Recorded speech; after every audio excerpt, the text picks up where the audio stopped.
Network, and our YouTube channel, Michael Imhotep, IMHOTEP. And also right here on 910 AM Superstation, WFDF. Calling numbers 313-778-7600. 313-778-7600 is the call-in number if you have a question or comment. Okay. And follow us on our social media platforms. Turn on live notifications so you know when we go live. So I was on Roland Martin Unfiltered on Friday. We talked about Ketanji Brown Jackson. Roland had a really good panel, but he was actually at the White House and he filmed. He was in the Rose Garden. He filmed the presentation and he filmed the remarks from Ketanji Brown Jackson and President Joe Biden, Vice President Kamala Harris, but also he was on the ground talking to people who attended the ceremony and got their response also. So check that out. Roland Martin on Facebook, Roland Martin on YouTube. That's from Friday, April 8th. But we'll talk about the confirmation of Ketanji Brown Jackson. We'll talk about Will Smith being banned from the Oscars for 10 years. Do you think it was severe? I think it's severe, but I also think they're trying to send a message. You know, I've been following this. You know, we've been talking about this here on this show also. But then also out of Minnesota, Amir Locke. We got the news this week. It was on Wednesday. We got the news Wednesday that there will be no charges in the death of Amir Locke. Okay.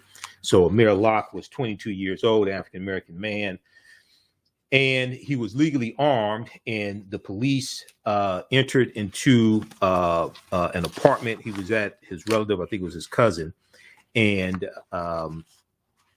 they had a no-knock warrant, and they entered in, and he had a gun, legally armed, and according to his mother, he had a license to carry also. And he was underneath a sheet. It appears he was asleep. And one of the officers saw the gun and shot him and killed him. Okay. So we're going to share. There was a press conference on Wednesday that the Hennepin County prosecutor and Minnesota State's prosecutor, Minnesota State's prosecutor, Keith Ellison held. Okay. And so we'll talk about that also. All right. Now on the African History Network show, we focus on educating, empowering, and inspiring people of African descent throughout the diaspora and around the world, because right now it's correct your own behavior. What you do for yourself, what you do to yourself, and what you allow other people to do to you and get away with is based upon what you think about yourself. What you think about yourself is based upon what you have been taught about yourself. What you've been taught about yourself is based upon everything you've read, heard, and seen about yourself. So when you control the radius of a man or woman's thoughts, you can control the circumference of his or her actions, because the mind can't do or teach what it doesn't know. Now we deal with a number of different topics here on the African History Network show. We deal with current events, politics, education, economic empowerment, entrepreneurship, relationships, love, sex, health issues, and much, much more. Sign up for our email newsletter. Text the word Kemet, Kemet, to 22828. To sign up for our email newsletter, text the word Kemet, Kemet, to 22828. To sign up for our email newsletter. Also visit our website, AfricanHistoryNetwork.com, AfricanHistoryNetwork.com. You can sign up for our email newsletter there as well. Okay. And I'll also give you information about the online classes I teach on Saturdays and Sundays, and the One Africa Power and Unity Conference is coming to Detroit April 30th through May 1st at the Doubletree Hotel. Dr. Linda Jeffries will be there. Professor James Small, Dr. Malefi Keti Asante, Dr. Rosalind Jeffries, and others. Okay, so we're coming up on a break shortly. Calling numbers 313-778-7600 is the calling number. If you have a question or comment. Jalen, we're going to go to clip 1 here in just a second. Okay, I just sent that to you. We're going to clip 1. In just a minute here. So I want to look at this article here. Hollywood Reporter had a good piece on this, and then also Good Morning America. All right. Good Morning America.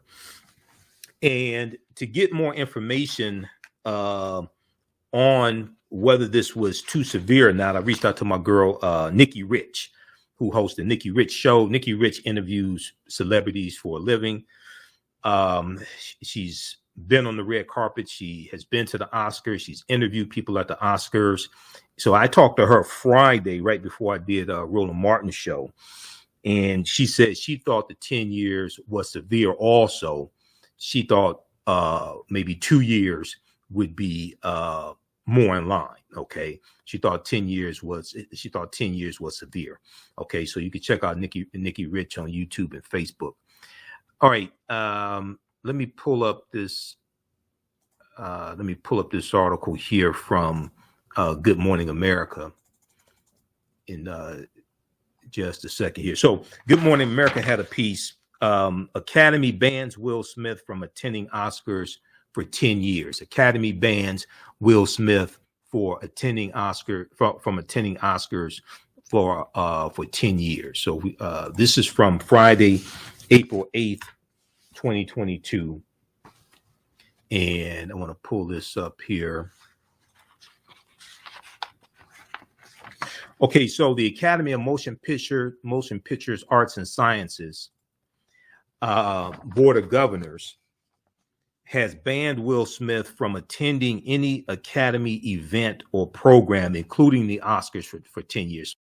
So it's not just the Oscars, it's any Academy event or program, including the Oscars, for 10 years. They're trying to send a clear message. Now, they could have taken his Oscar, and some people say, oh, they weren't going to do that. Well, it was really 50-50. It is 54 board members. I read an article from, I think it was the New York Post, that talked about, this was leading up to the vote that took place on Friday, April 8th. And it was 50-50 that they were going to take his Oscar back. All right. So now some people say, well, what about Roman Polanski? What about Harvey Weinstein? Things like this. Well, you know, it was 50-50. Okay. So it was close. The board, quote, the board has decided for a period of 10 years from 8th, 2022, Mr. Smith shall not be permitted to attend any Academy events or programs in person or virtually, including but not limited to the Academy Awards, reads a letter from the Academy signed by Academy President David Rubin and CEO Dawn Hudson, announcing the decision. Now, the Hollywood Reporter has a good article on this also, okay? This disciplinary decision comes after the viral moment at the 2022 Oscars when Will Smith walked on stage and slapped Chris Rock after Chris Rock made a joke about Jada Pinkett Smith, Will Smith's wife. I want to go to, we'll go to clip one in just a second here, Jayla. The Academy apologized for the incident and for how the incident was handled on its part, saying it was, quote, unprepared for the unprecedented. Unprepared for the unprecedented. The letter also said this outcome is a step toward a larger goal of protecting the safety of our performers and guests and restoring trust in the Academy. Protecting the safety of our performers and guests and restoring trust in the Academy.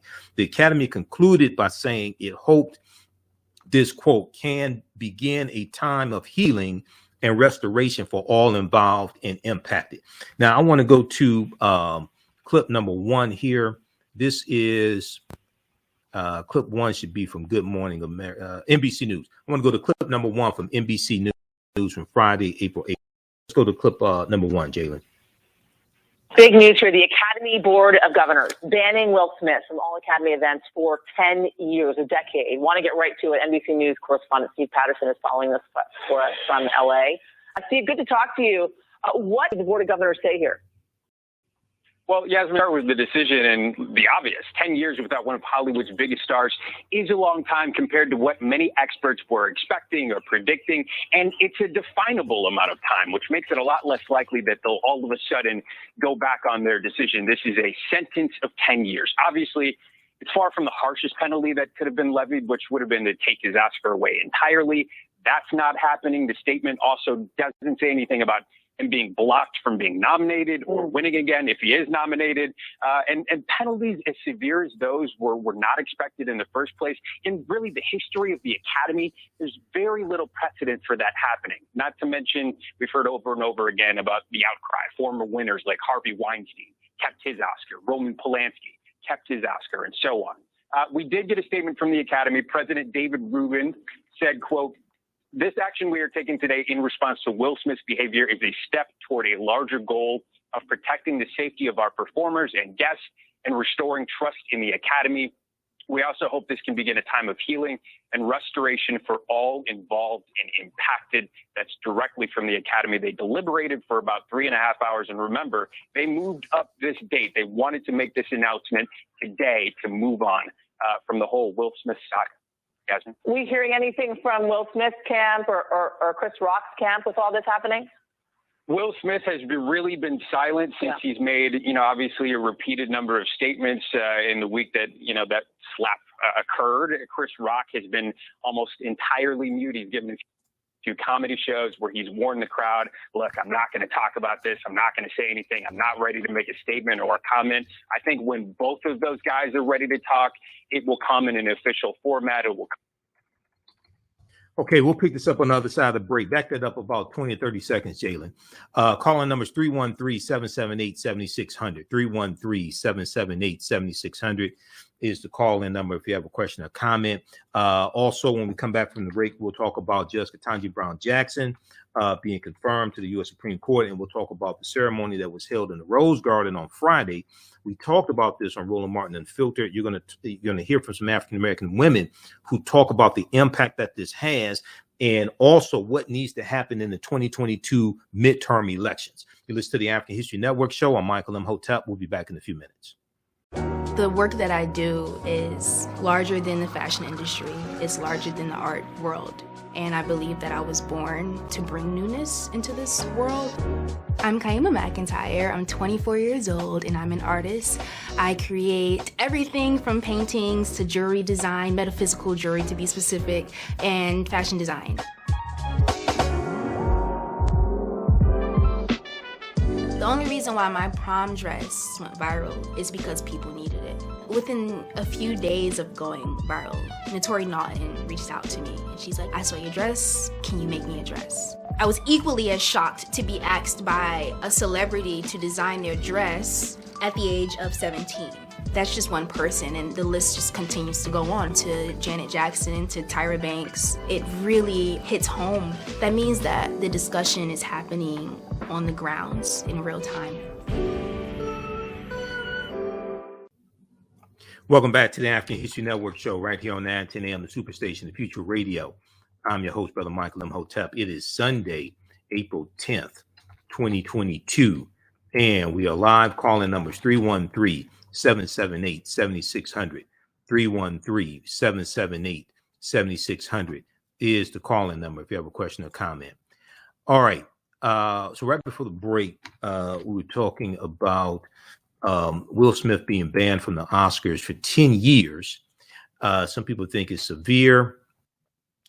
Some people wanted his Oscar taken away, to be quite honest. Some people wanted it revoked. All right.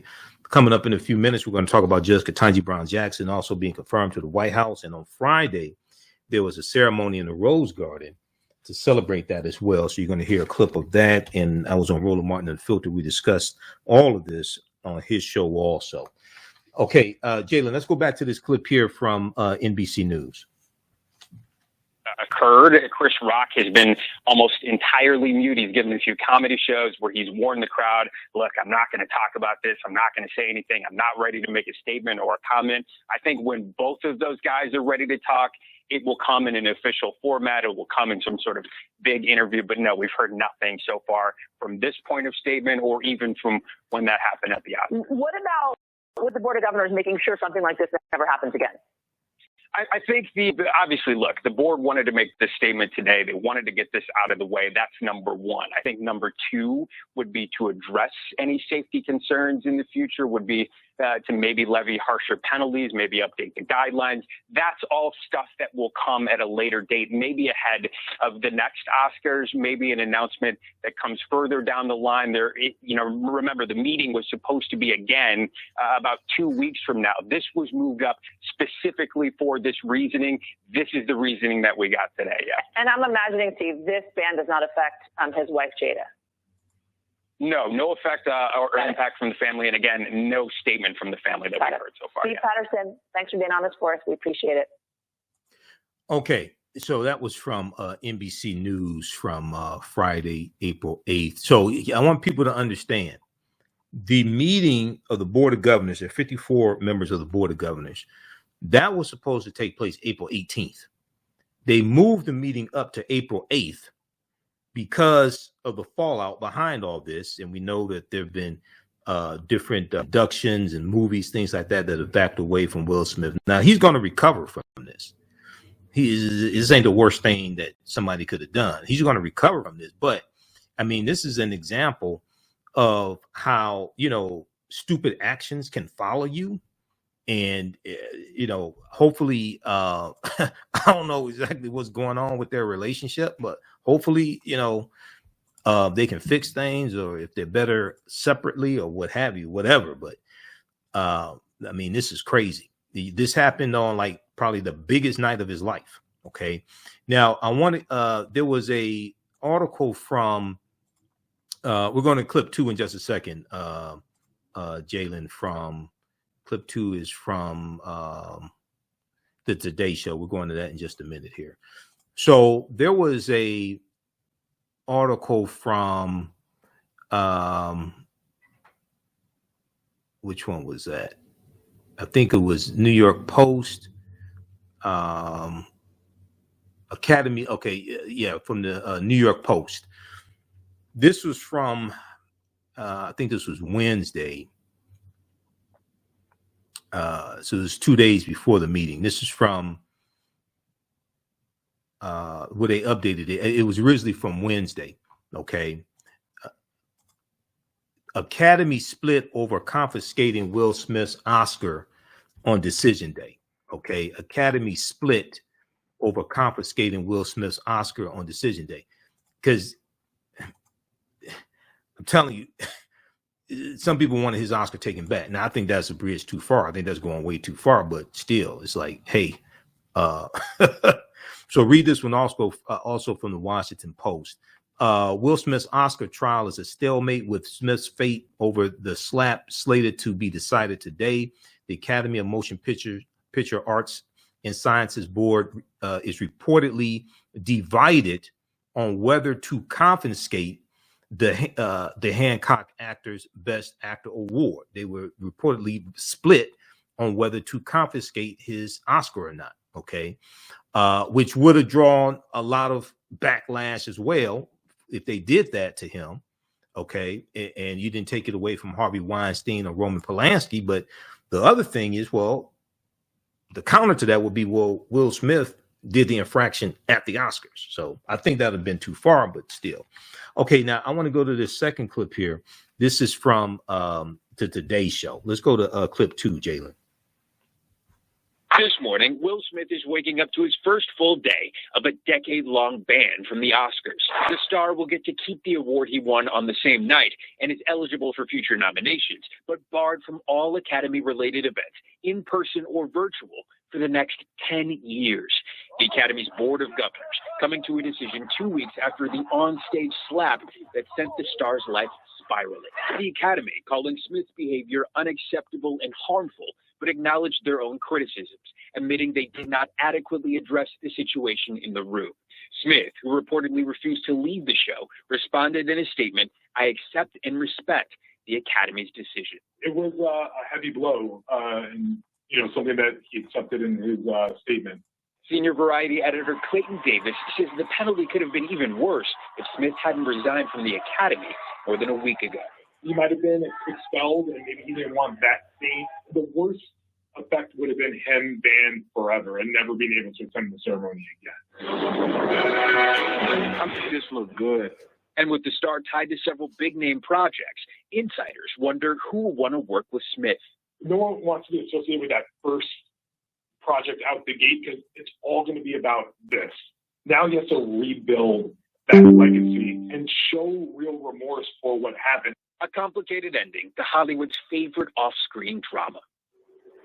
Meanwhile, Chris Rock remaining silent since the slap. In a statement, the Academy praised the comedian for maintaining his composure. He's been on a comedy tour repeatedly telling audiences he's just not ready to comment yet. Guys, back to you.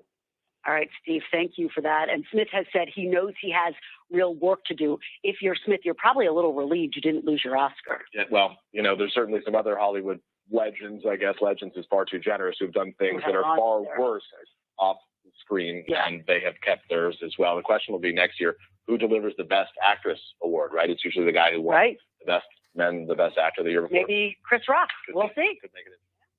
Okay, so that was from the Today Show, and that is from that's from Saturday, April 9th. Okay, Will Smith banned from Oscars for 10 years after Chris Rock slap. That's at today.com from the Today Show. And the Academy would have drawn a lot of backlash if they took the Oscar back away from Will Smith, because there's only been 4, if I remember correctly, only 4 African Americans that have won Best Actor in the past. And here you have this African American man, and on the night that he wins, well, you end up taking it back from him. So, but once again, the board was split. The 54 member board of governors, they were split over whether or not to take his Oscar back or not. So the only statement released from Will Smith in this after the announcement of the ban is Smith responded in a statement saying, "I accept and respect the Academy's decision." Okay. Now, so you can check out the rest of this article here from Good Morning America. And let me see something in this. Okay, that was from previously. Okay. Hollywood Reporter has an even better article. Film Academy. Let's go to this one here quickly from the Hollywood Reporter. Film Academy bans Will Smith from Oscars ceremony for 10 years. And this one from the Hollywood Reporter, they actually have the actual letter, the statement from the Academy, so you can read that. Okay, we'll pick this up on the other side of the break. You listen to the African History Network show right here on 9:10 a.m. Superstation, the Future Radio. When we come back, we'll talk about Ketanji Brown Jackson being confirmed to the U.S. Supreme Court, and we'll let you hear what happened in the Senate chamber, and we'll talk about why the Republicans walk out after her confirmation, and then we'll talk about what happened in the Rose Garden on Friday when they had the ceremony for Ketanji Brown Jackson. Listen to the African History Network show. I'm Michael Imhotep. We'll be back in a few minutes. Jeanette Davis is a well-established author with 6 published books. Black Survival in White America from Past History to the Next Century was published in 1995, and it delves into the history of African Americans before slavery up to contemporary times. The Great Divide Between Blacks and Whites was released in 2008, and her autobiography, Black Just Like My Mama, was published in 2010. Soulful Journey, The Business of Beings, was released in December 2021, and her 2 latest books, Echoes from the Heart, Love Throws Poetry, and Master Being Human, were both published in January of 2022. Jeanette Davis' writings delve deeply into the psyche of Black people from ancient to contemporary times. She cuts no corners and leaves no stones unturned in relating truth, letting the chips fall where they may on both African and European doorsteps. Order Jeanette Davis's books today at Amazon.com. Search for Jeanette Davis and get to know her work today. STEM Forward, helping our community find their place in the emerging fields of science, technology, engineering, and mathematics. Join us for our monthly live stream on our website, stemforwardedu.org. Watch, subscribe, share. Also join our mailing list to stay up to date with STEM resources and opportunities. STEM Forward, the future is now. Watch, subscribe, share.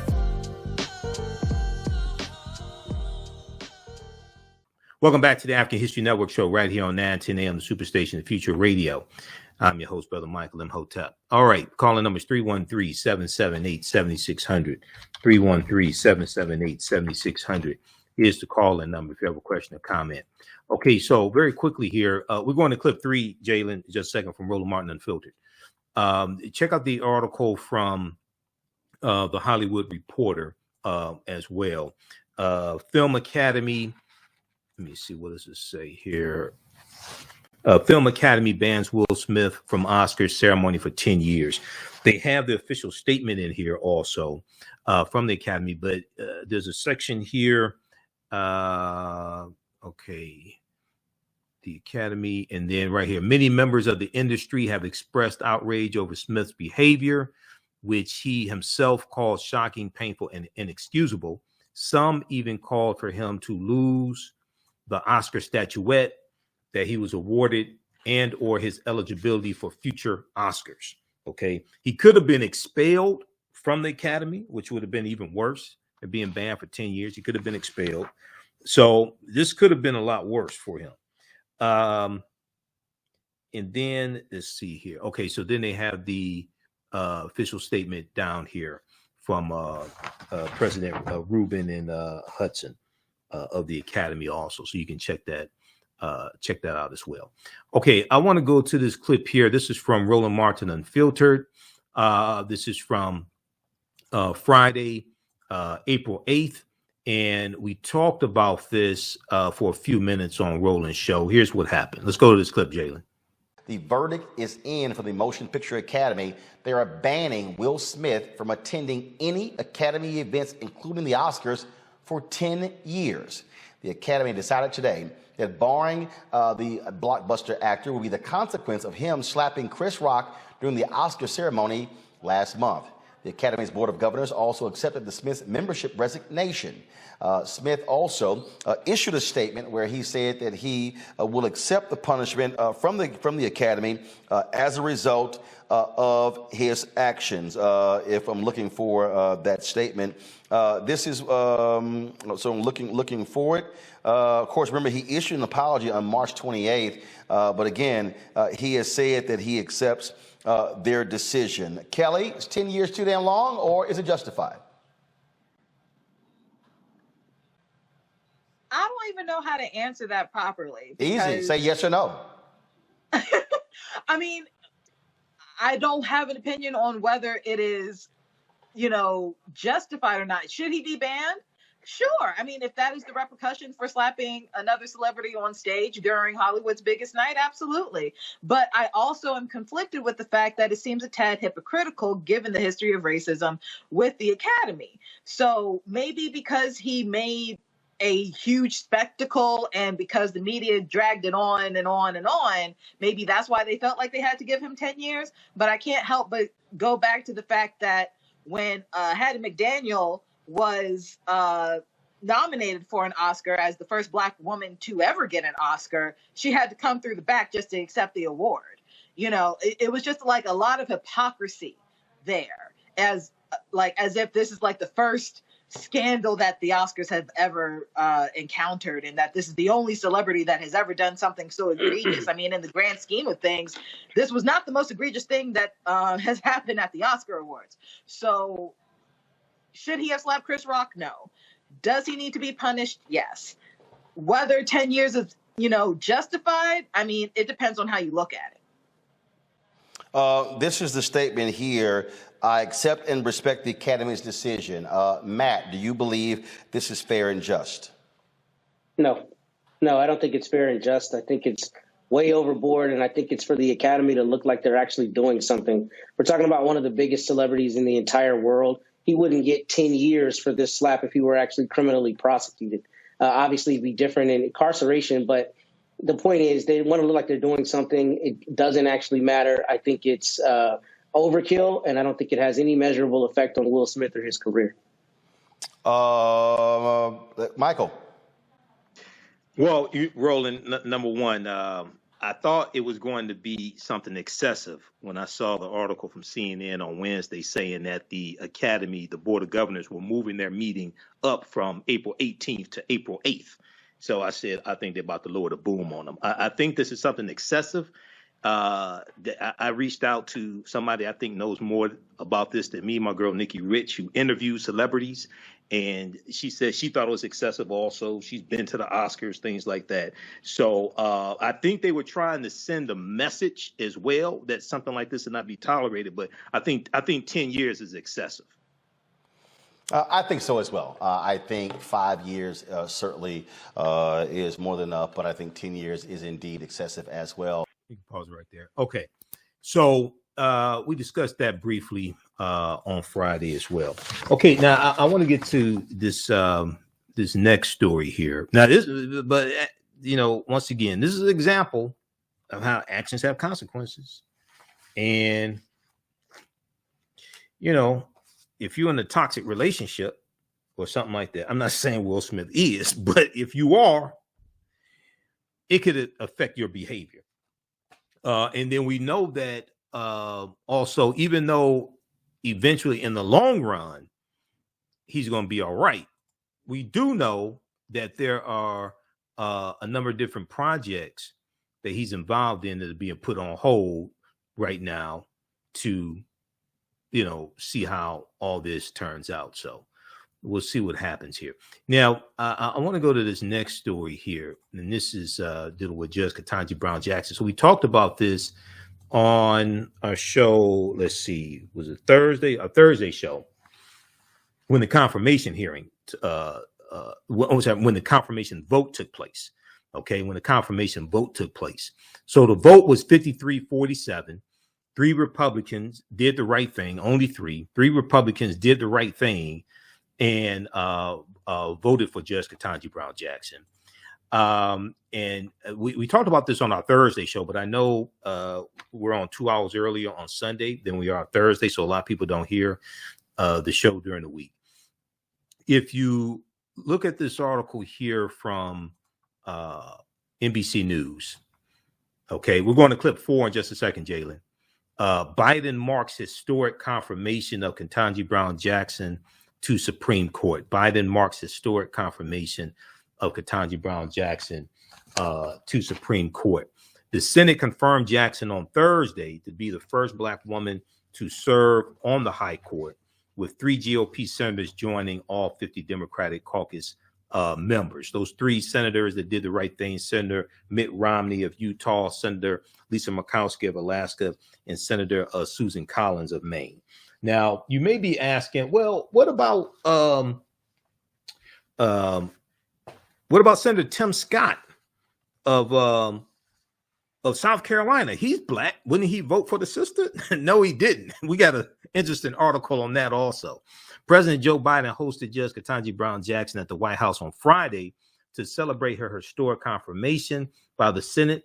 To cheers and applause, Biden stood with Vice President Kamala Harris and Jackson at the event on the South Lawn. Okay, we're going to look back and see this as a moment of real change in American history, Biden said, adding he had thought about the importance of nominating a Black woman to the Supreme Court for a long, long time, he said. During the confirmation process, we all saw the kind of justice she'll be: fair and impartial, thoughtful, careful, precise, a brilliant legal mind with a deep knowledge of the law and a judicial temperament. Okay, let's go to clip number 4, Jalen. I think this is from NBC News. Tonight, celebrating history on the High Court, Judge Ketanji Brown Jackson, and a moment centuries in the making. It has taken 232 years and 115 prior appointments for a Black woman to be selected to serve on the Supreme Court of the United States. But we've made it. An achievement heralded by the first Black and South Asian woman vice president. You will inspire generations of leaders. President Biden reveling in the moment and recounting an earlier conversation with Jackson's daughter, Talia. I said to Talia, it's hard being the daughter or the son of a famous person. I said, imagine what it's like being president. She said, she may be. For the president struggling with record inflation, a raging war, and low approval ratings, a rare bipartisan political win, but also condemnation for Senate Republicans after those contentious confirmation hearings. There was verbal abuse, the anger, the constant interruptions. The top Republican dismissing that complaint. Justice Jackson was treated respectfully. We talked about her record and her record only. Jackson, a history maker and a barrier breaker, reciting the poetic words of Maya Angelou. I am the dream and the hope of slaves. And casting this as a moment in which all Americans can take great pride. We have come a long way toward perfecting our union. In my family, it took just one generation to go from segregation to the Supreme Court of the United States. Peter joining me now. And Peter, she'll be there for the fall term when justices are set to hear some pretty critical cases. Yeah, that's right, Lester. Once sworn in, Justice Jackson will not change the ideological balance of the conservative court, but she will be weighing in on several key cases that address affirmative action, voting rights, and religious freedom. Okay, we're going to pick it up there on the other side of the break. I'm going to let you hear what happened on Roland Martin Unfiltered. We talked about this on Friday as well. And then also we're going to talk about Amir Locke. The officer who shot Amir Locke is not going to be charged in his killing in Minnesota. We'll discuss that as well. You listen to the African History Network show. I'm Michael Imhotep. We'll be back in a few minutes. Abundant Capital Group is a real estate investment company with over 20 years of experience in real estate. They specialize in two areas of real estate. One, they solve real estate problems with creative financing solutions that give the seller the most money for their property. And two, they show individuals how to get a higher rate of return on their investment capital with real estate note investing.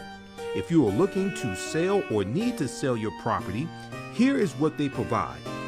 Market value offer, even if you have little or no equity. They typically pay all closing costs, which can be thousands of dollars. They close on a date of the seller's choosing, and the seller does not have to be out of the house at the time of closing. They take the property in an as-is condition, and the seller is not required to make any repairs. Give them a call or email them today for a free consultation and see how they can help you with your real estate needs. Call them at 973-475-8488. That's 973-475-8488. Visit their website, abundantcapitalgroup.com. That's abundantcapitalgroup.com. And email them at acg@abundantcapitalgroup.com. Follow them on Instagram and Facebook at Abundant Capital Group. What does self-care mean to you? To us, it's an opportunity to reconnect with nature. A chance to create something remarkable. At Sage and Elm Apothecary, our handcrafted skincare and household products immerse you in Earth's sweetest nectar, connecting you to nature in a way you never imagined. See for yourself and visit us at sageandelmapothecary.com. Welcome back to the African History Network show right here on 910 AM, the Superstation, the Future Radio. Okay, right before the break, we were talking about Judge Ketanji Brown Jackson being confirmed. That happened on Thursday. That was Thursday, April 7th. We talked about it on our Thursday show. And one of the things we talked about, and not a lot of people know this, but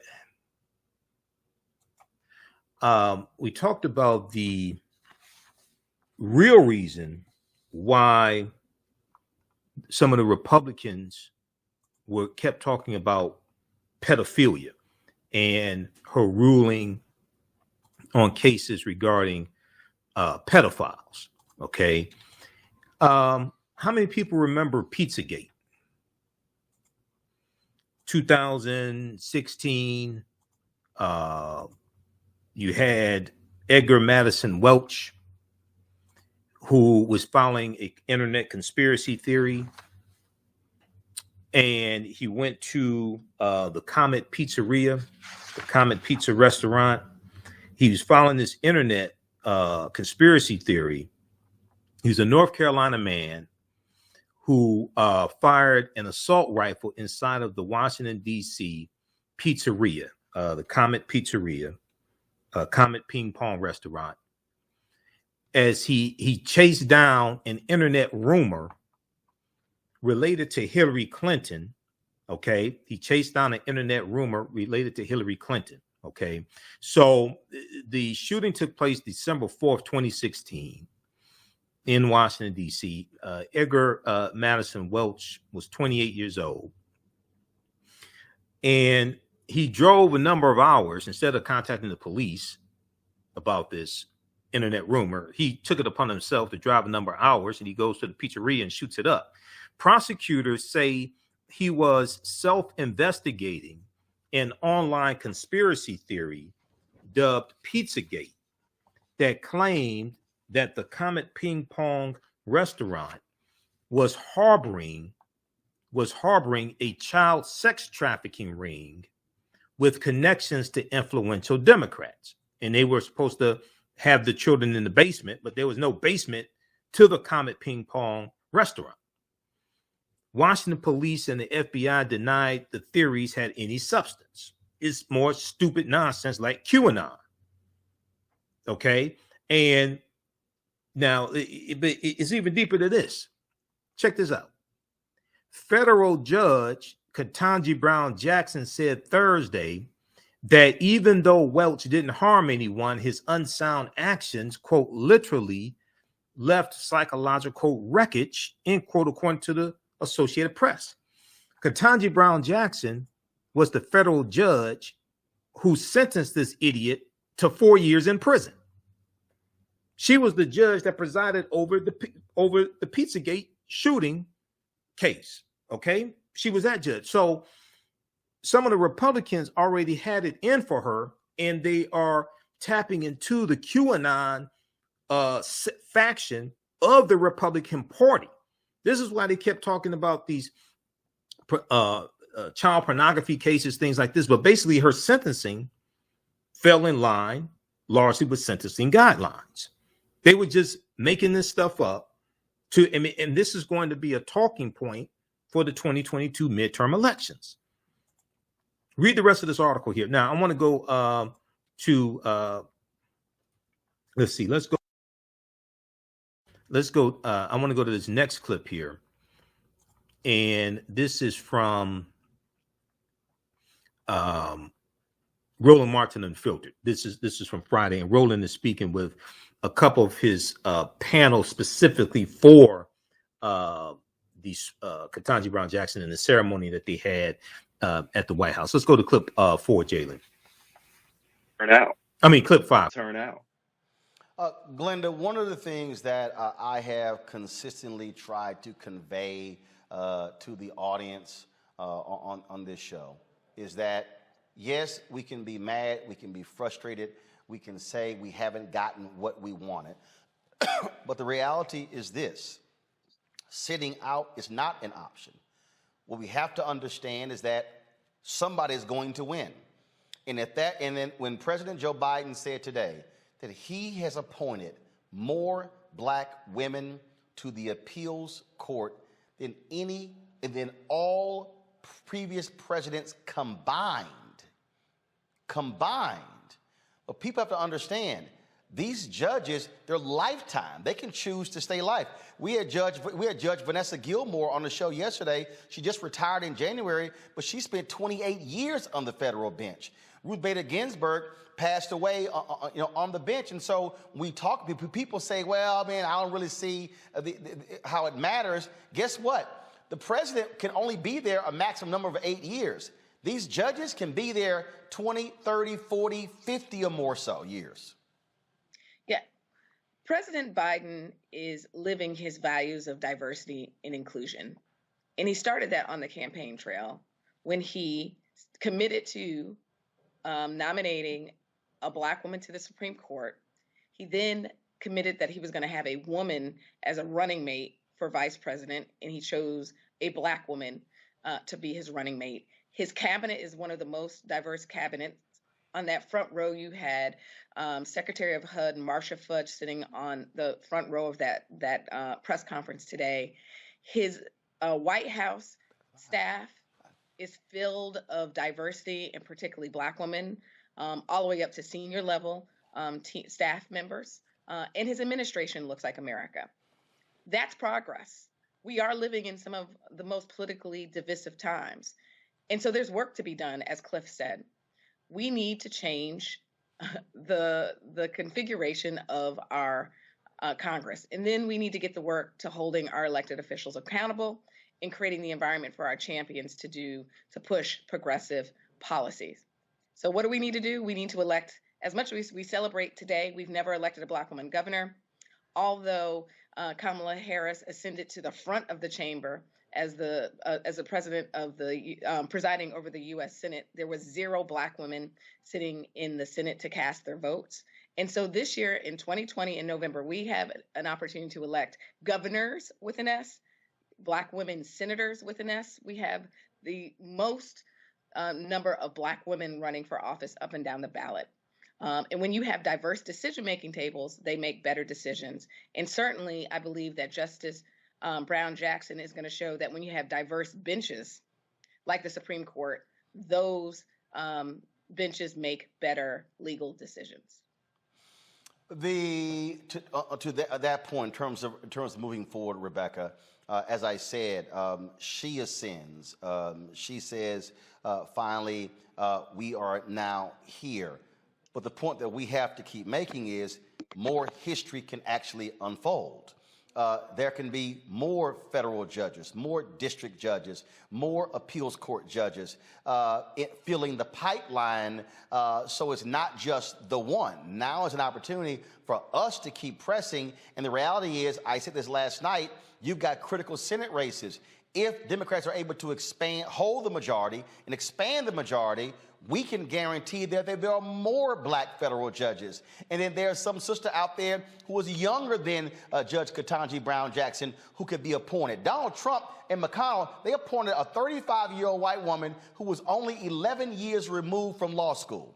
And so people need to understand that sitting out the election cannot be an option, because we must be thinking about the judicial branch and the executive and the congressional offices as well.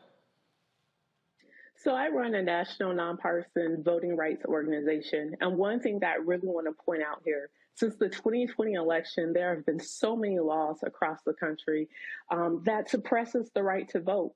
And so as we think about the critical races up and down the ballot across the country this year, we still need to urge Congress to pass meaningful voting rights legislation. We have a gutted Voting Rights Act. So I'm happy with the events that unfolded today, that Justice Ketanji Brown Jackson is a staunch supporter of voting rights. She actually believes in the fundamental right to vote. But we also need Congress to act. We are 7 months today away from the general election. We're already seeing that in the primaries that are taking place across the country right now, that some of the people who are trying to register to vote this year, when we look at what happened in Texas the other month, tens of thousands of people were denied to be able to register to vote because of the new rules that Texas has put into place since the last election. So we really need to lean on Congress and urge Congress to pass meaningful voting rights legislation. But the Detroit, 910 AM Superstation, a division of Adele Media. The views and opinions expressed on any program are those of the producers and or the persons appearing on the program, and do not necessarily reflect the views and opinions of 910 AM Superstation or Adele Media.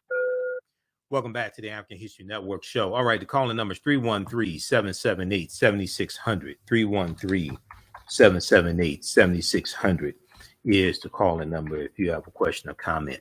Okay, so right before the break, I was sharing an excerpt of Roland Martin Unfiltered. He was speaking with a couple of his panelists about, this was on Friday, about the confirmation of Ketanji Brown Jackson, and also the ceremony at the White House as well in the Rose Garden. Now, there was and then there was the article from NBC News from, this is from 2017, that dealt with Pizzagate. And I was drawing the connection between some of the Republicans like Ted Cruz, spineless Ted Cruz, Senator Lindsey Graham, but especially Ted Cruz, and then Josh Hawley, Tom Cotton, that were attacking Judge Jackson over her handling of a few. They focused in on 4 cases dealing with pedophiles, connecting that to the Pizzagate conspiracy theory and Edgar Madison Welch, who was the guy who shot up the Kemet Pizzeria in Washington, D.C., chasing down an internet rumor surrounding Hillary Clinton and surrounding children being sold as sex trafficked and being harbored at this pizzeria. They were supposed to be in the basement. There's no basement at the pizzeria. This idiot, instead of contacting the police, contacting the FBI, what does he do? He takes his AR-15 and he drives hours. This idiot drove hours from North Carolina to Washington, D.C. to try to rescue the children. Drove 4.5 hours. Judge Ketanji Brown Jackson was the federal judge who sentenced this idiot to prison. She sentenced him to 4 years in prison. And Judge Jackson added that Edgar Madison Welch still went ahead with his ill-conceived plot when others warned him not to, and that he should have simply contacted law enforcement if he believed the restaurant was engaged in something illicit. Okay, instead of driving more than 4.5 hours from his home to Washington, D.C. to rescue the non-existent children. Okay, this is what Judge Ketanji Brown Jackson said. Okay, so when you connect the dots between the QAnon faction of the Republican Party, you got Republicans who want to run for president like spineless Ted Cruz, lion flying Cancun Ted Cruz, Tom Cotton of Arkansas, Josh Hawley of Missouri.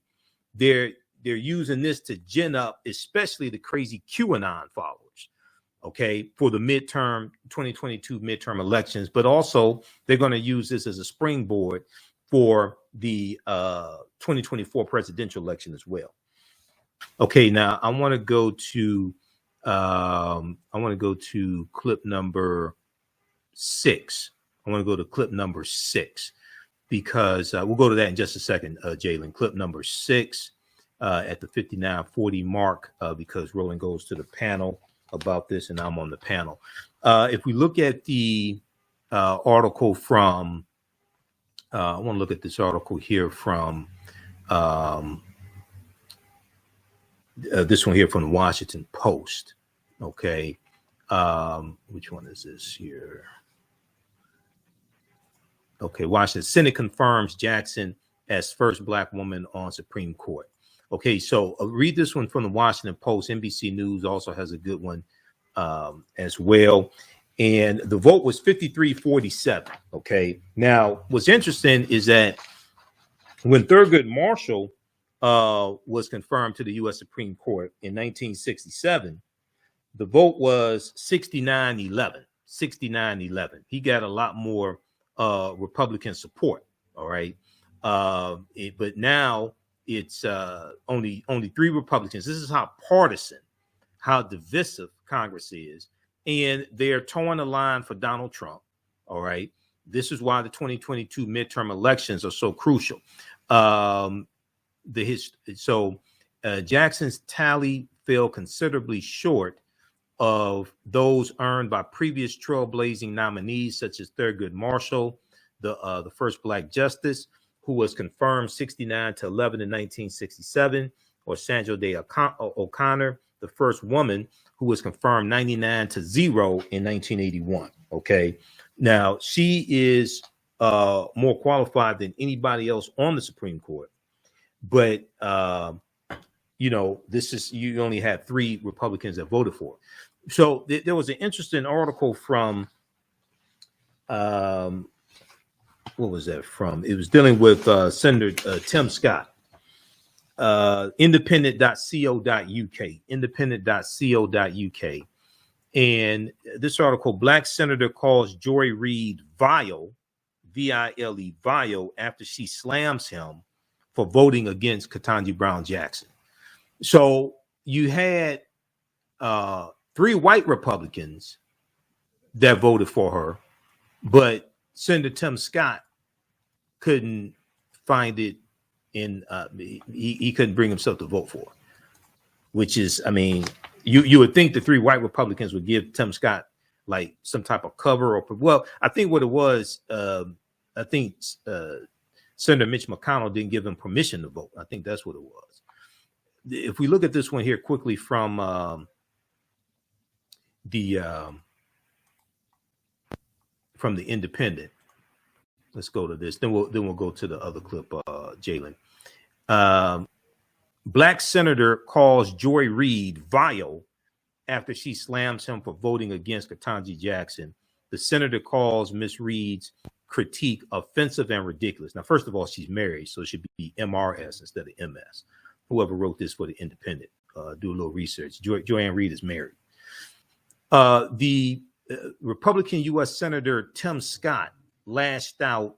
Let's close this ad here. Republican Senator Tim Scott lashed out at MSNBC host Joanne Reid after she claimed he only voted against Supreme Court nominee Ketanji Brown Jackson's confirmation due to influence from white lawmakers.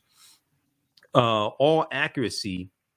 Okay, can I close this out? Okay, they want me to subscribe to something else here. Hold on, I'll try it later. Okay. All accuracy here, not surprised by anything Senator Tim Scott does. He let Lindsey Graham of South Carolina and the sheriffs dog walk him and destroy police reform after pretending to work on it. And now he'll go along with Senator Lindsey Graham's barking dog racism against Judge Jackson because he's Tim Scott. Joanne Reid said of Senator Tim Scott on Tuesday. And we remember Tim Scott went out there and lied about the George Floyd Justice and Policing Act and said it defunded the police when it didn't. It did not. The International Association of Police Chiefs and the Fraternal Order of Police came out. They put out a joint statement that said that the George Floyd Justice and Policing Act did not defund the police. And they agreed with they agreed with the measures in it. They supported the bill. And they actually talked about how it spent more money on policing, which it does. People that think the bill defunds the police, that means you haven't read the bill. The bill actually spends millions more on policing, but it does it in a responsible way. That's not me saying that. That's what Senator Cory Booker said, who helped write the bill. The bill spends millions more. It doesn't defund the police. The George Floyd Justice and Policing Act actually funds the police. We'll talk about this on the other side of the break. You listen to the African History Network show. I'm Michael Imhotep. We'll be back in a few minutes. The work that I do is larger than the fashion industry. It's larger than the art world. And I believe that I was born to bring newness into this world. I'm Kaima McIntyre. I'm 24 years old and I'm an artist. I create everything from paintings to jewelry design, metaphysical jewelry to be specific, and fashion design. The only reason why my prom dress went viral is because people needed it. Within a few days of going viral, Notori Naughton reached out to me and she's like, I saw your dress, can you make me a dress? I was equally as shocked to be asked by a celebrity to design their dress at the age of 17. That's just one person, and the list just continues to go on to Janet Jackson, to Tyra Banks. It really hits home. That means that the discussion is happening on the grounds in real time.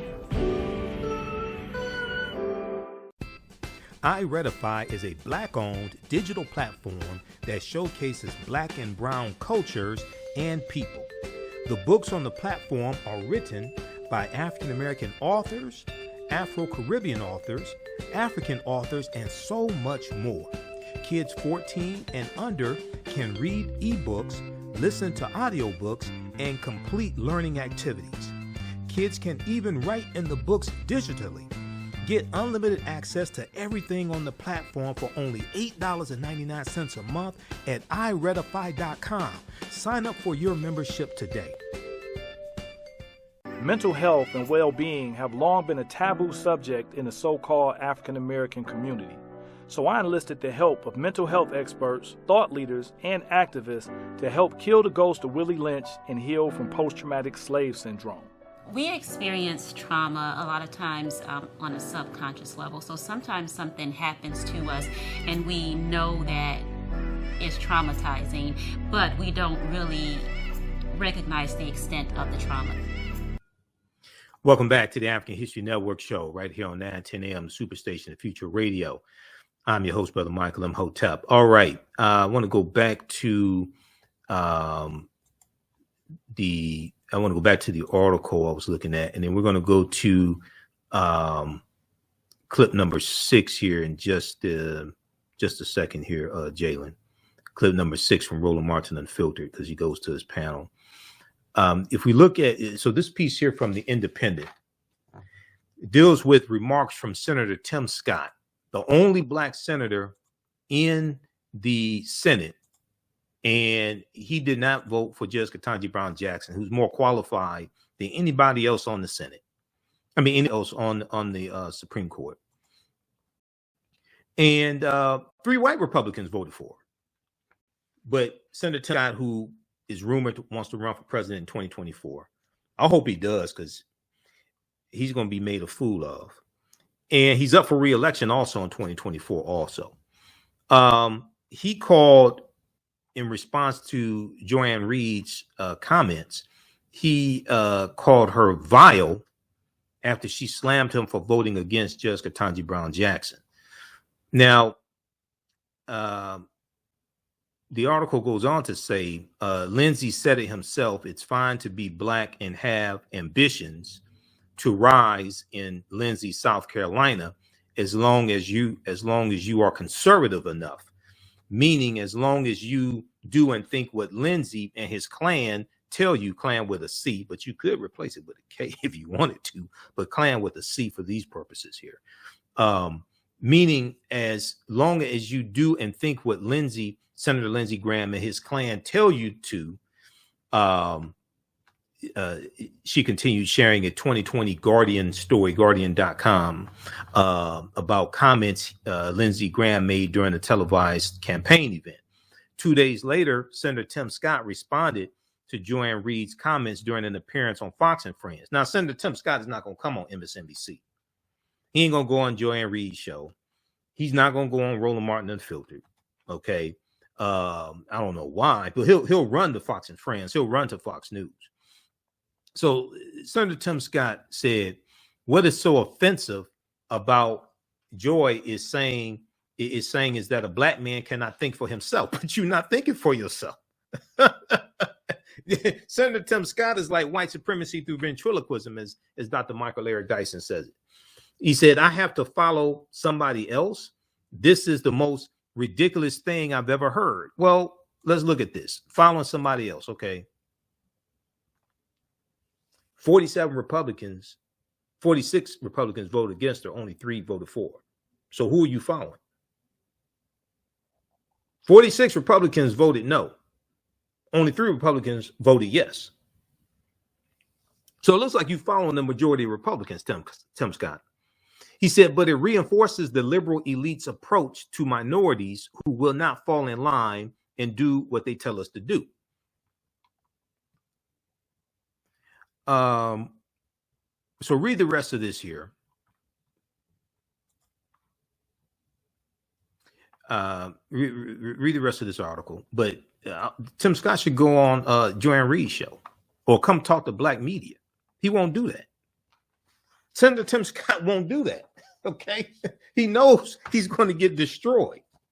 He will not do that. He'll run the CBS News. He'll run the Face the Nation. He'll run the Fox and Friends. He ain't going to go to he may go on Larry Elder's show. That ain't black media. He may go on Larry Elder's show, conservative Larry Elder. He may do that. He's not going to go on Joy and Reed's show, MSNBC, anything like that. He definitely won't go on Reverend Al Sharpton's show.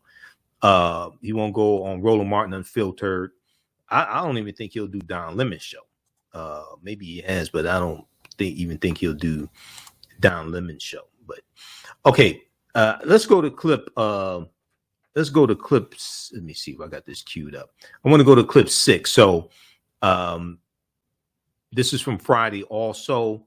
And hold on, let me go to this. Let's go to let's do this. Let's go to the phone lines first. Let's go to Larry on line 1, who's been holding. Hey, Larry, welcome to the African History Network show. Tell us where you're calling from. Thanks for holding. Call from Detroit. From Detroit. Okay, yeah, go ahead. Michael. Thanks for holding.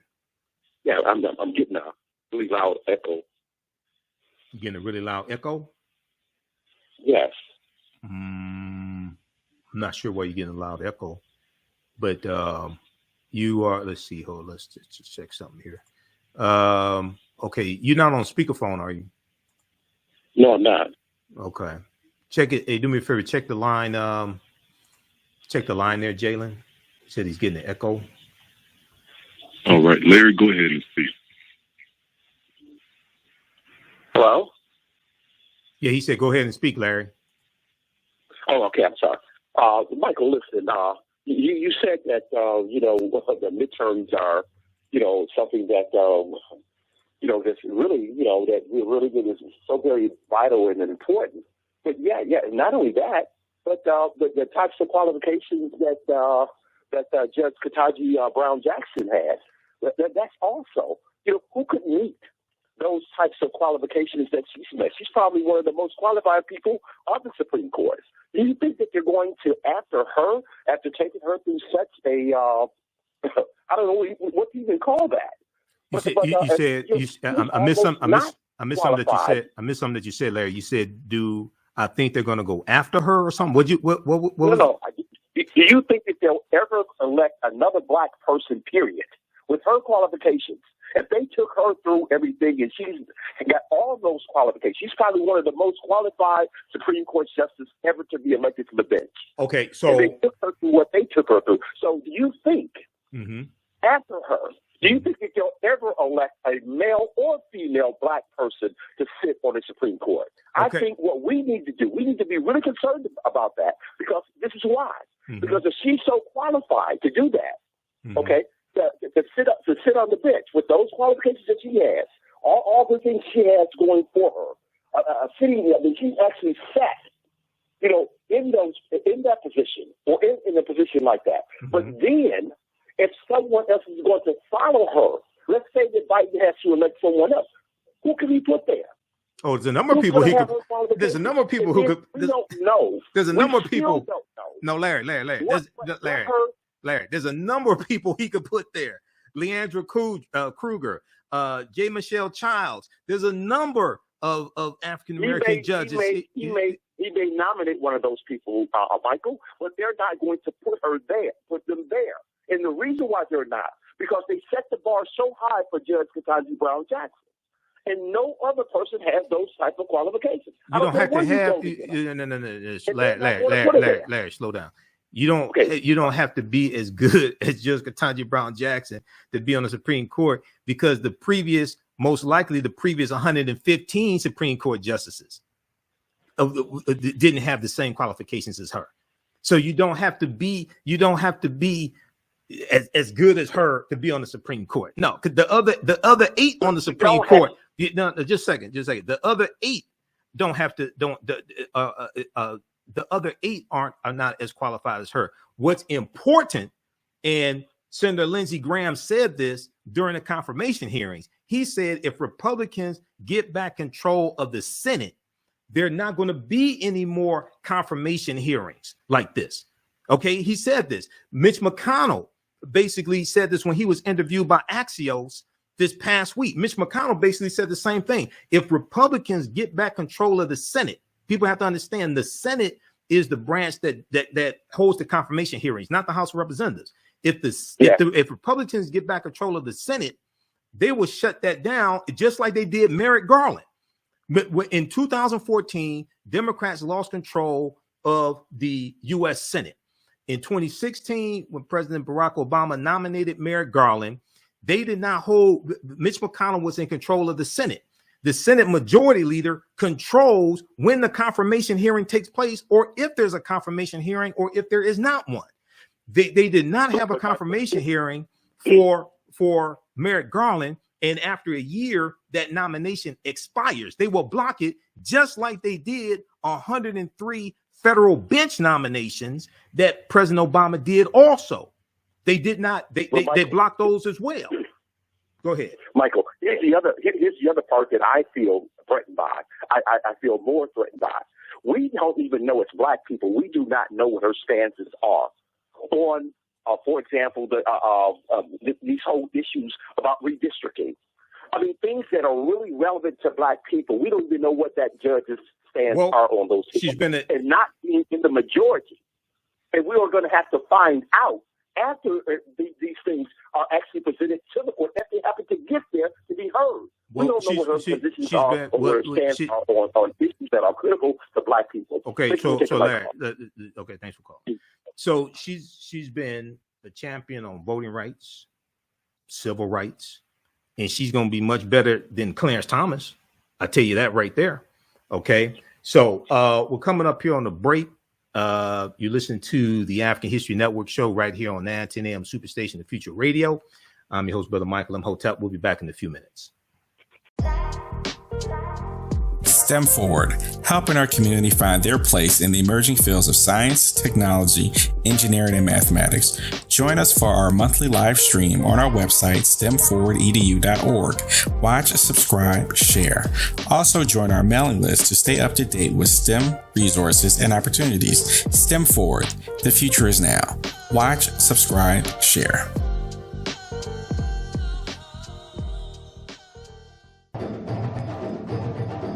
Soul in Motion, celebrating 38 years in the arts. This energetic ensemble of dancers and drummers was started by percussionist Michael Friend and is led by choreographer Associate Director Pam Lassiter. Based in the Washington, D.C. area, Soul in Motion is now accepting bookings for Black History Month, Juneteenth, and summer festivals in 2022. Soul in Motion is also available for more intimate events like naming ceremonies and weddings. To find out more or to book your date, call 240-452-1349 or send an email to info@soulinmotion.org. Be sure to check us out on Facebook, Instagram, and YouTube. Soul in Motion, celebrating our history, our culture, our future. Soul in Motion. Theater, African dance, and drumming since 1984.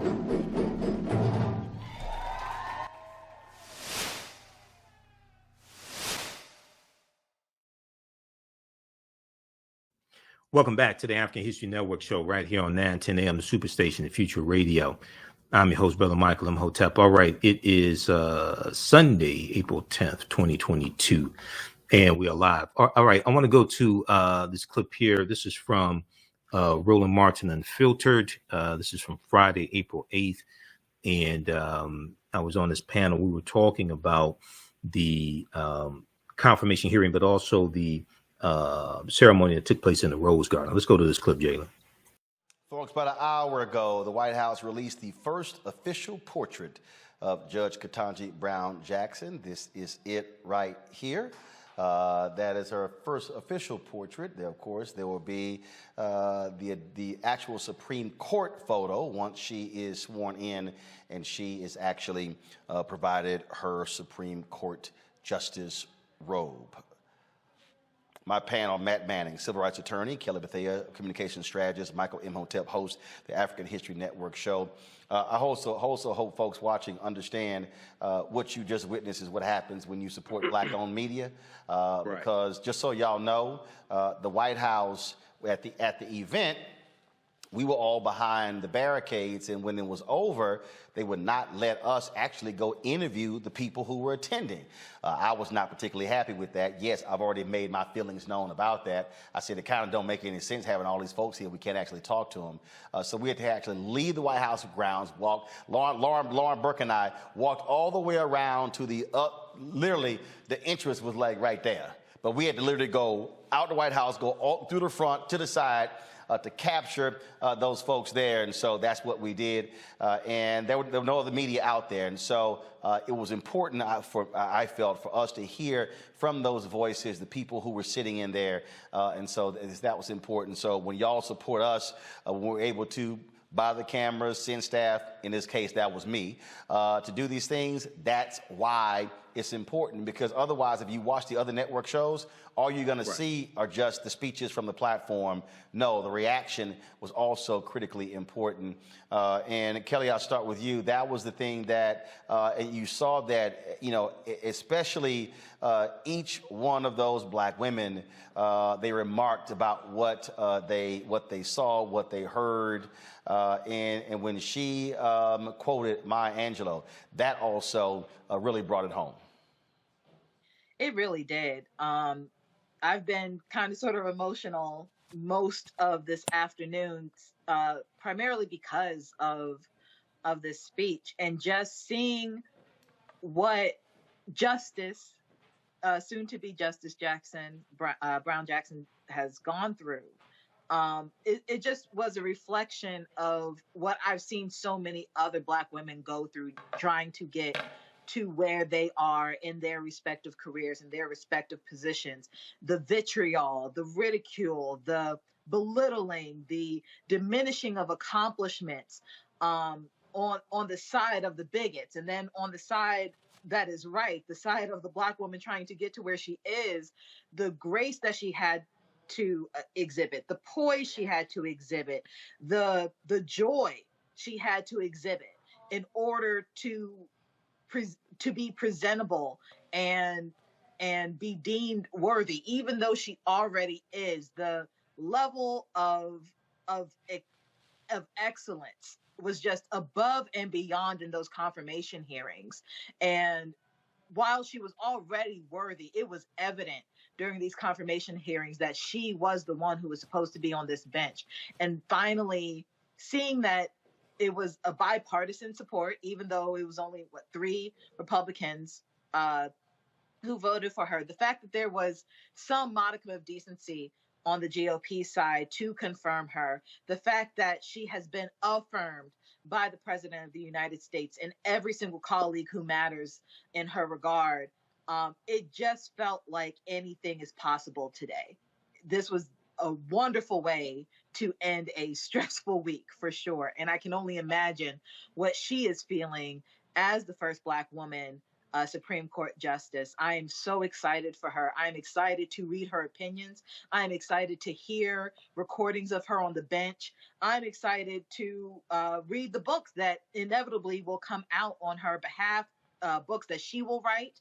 I'm excited for the law clerks that are going to be learning under her, who will be under her tutelage, who will be out there in the world after their clerkships with her to even make better law, to interpret the law better, to do whatever they want to do in their respective careers, all because this one woman was brave enough to stand up to basically just white supremacy and bigotry. And not only did she stand up to it, she succeeded and stepped over it. And it is just an overwhelming feeling to know that it is possible and that she's going to continue this work. You know, Matt, I really hope, and I've been watching the comments, and I've been looking at how people have been commenting, and I think, and you got a lot of people today who are cynical for their own reasons, but I really think brothers out there who are watching us, who are listening to us, someone needs to chill the hell out. To understand that this has always been a paternalistic country. Now we talk about white supremacy. We also have to understand it is paternalistic. Because when you go back to those Reconstruction amendments, folks say black folks got the right to vote. No, black men got the right to vote. Women still did not have the right to vote. So, brothers, men need to be cognizant of what moments like this mean, what it meant when Sandra Day O'Connor became the first woman on the Supreme Court, when Sonia Sotomayor became the first Latina on the Supreme Court, and Ketanji Brown Jackson becoming the first African-American woman on the Supreme Court. I think you nailed it, Roland. I actually teach constitutional law to undergrads. And what people don't know is the level of scrutiny that's used when a case involves suspect classifications of women is lower than any other level relative to that importance. It's intermediate scrutiny rather than strict scrutiny. And your point is well taken in that this is not about us. This is about black women, and this is about black women's excellence yet again being on display, being devalued, but nonetheless carrying the day. As Proverbs 18:16 says, a man's gift makes room for him. And Justice Jackson's gift has made room for her. At every stage of her practice, she has been impeccable. We have seen that she was impeccable at Harvard. She was impeccable in the law review. She's been impeccable as a public defender and on the bench for many years and in many different areas of service. So brothers need to chill, and this needs to be about her and about the black women that have given us life, that continue to give us life, continue to pour into us, and continue to be at the highest level of excellence wherever they are. This is just emblematic of all the sisters that we know who have done this kind of work at this level and who haven't always gotten the credit. And thankfully, she understood that and gave the credit not only to the ancestors, but to those with whom she stands today. And you know, Michael, a lot of times you'll hear men, when they have daughters, all of a sudden begin to see why these things matter. I don't have children. I don't need to have children to know what this means. I don't need to say, oh, I have a daughter, so now I see what it means to have a woman, a black woman, ascend to the highest court in the land. And that has to be stated. That has to be said. I remember when Loretta Lynch was being, her confirmation hearing as the first black female attorney general was being held up. And I saw black women going to the U.S. Capitol, marching and protesting. And I kept saying, where in the hell are the brothers? Where are the black male civil rights leaders? They were holding news conferences, but they were not leading black men to Capitol Hill demanding for her to be confirmed. And so I put the call out to Reverend Jamal Bryant, to Jeff Johnson, and we organized 200 Brothers for Loretta Lynch because I felt people needed to see black men standing up for a black woman trying to become attorney general. And that's sort of how I see this as well. Yeah, you know, Roland, that's, I think, an extremely important point. And for us to really understand history also, you talked about the 15th Amendment, February 3rd, 1870. It's only for African-American men.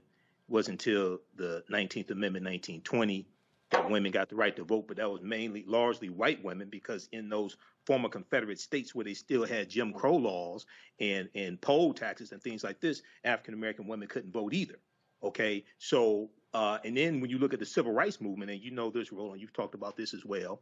You talked about Ella Baker, who left the SCLC that she helped co-found in 1957 with Dr. King, because she was passed over for a permanent leadership position, because Dr. King and others didn't think that women should have leadership positions in the movement. So when we look at the civil rights movement, one of the things that does not get talked about is that the sexism in the civil rights movement.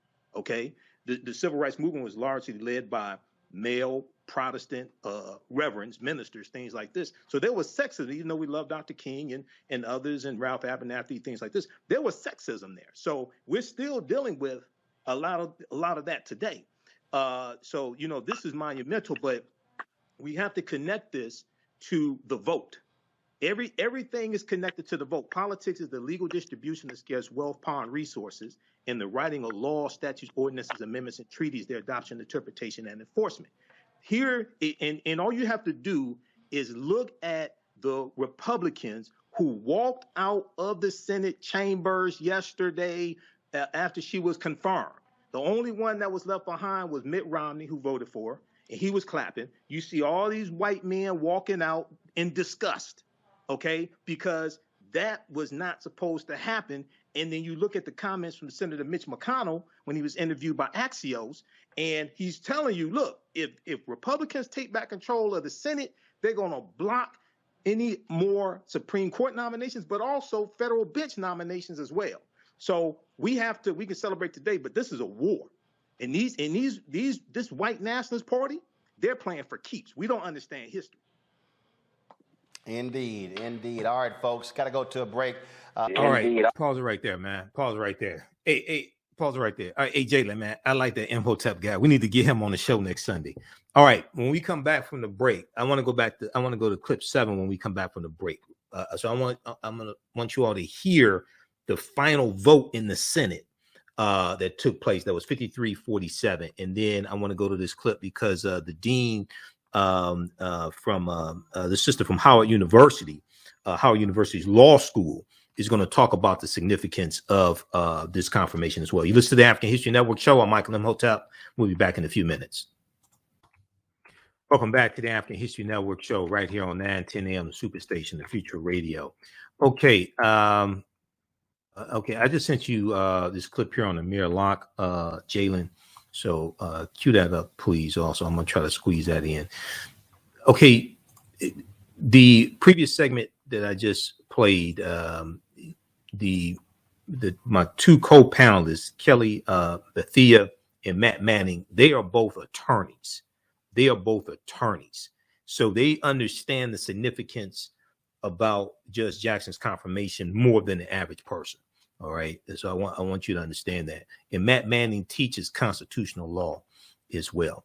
Okay. So let's see. I want to go to this clip here, Jalen. I think this is clip 7. It was this clip number 7. I want to go to clip number 7, queued up at the 16-second mark.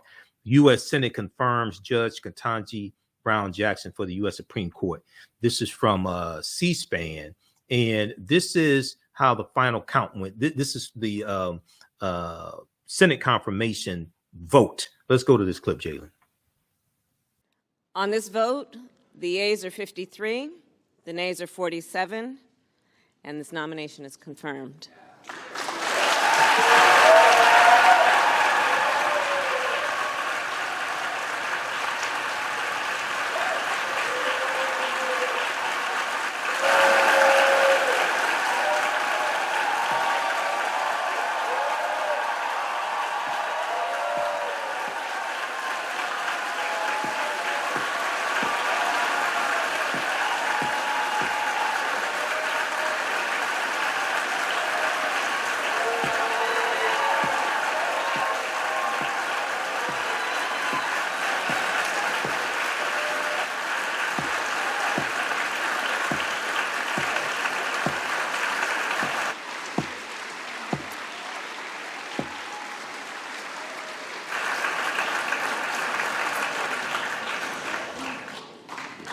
Under the previous order,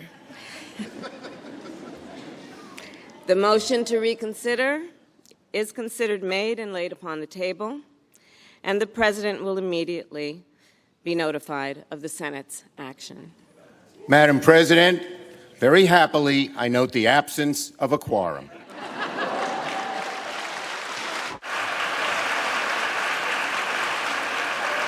The clerk will call the roll. Ms. Baldwin.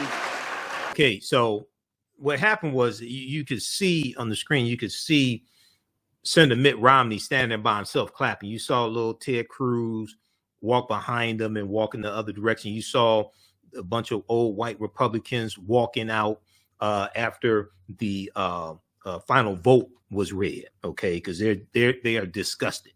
All right, so I like to see things like that. All right, I want to go to this next clip here. So we're going to the clip from Deadline White House. Jalen, the confirmation of Judge Ketanji Jackson opens an eruption of possibility.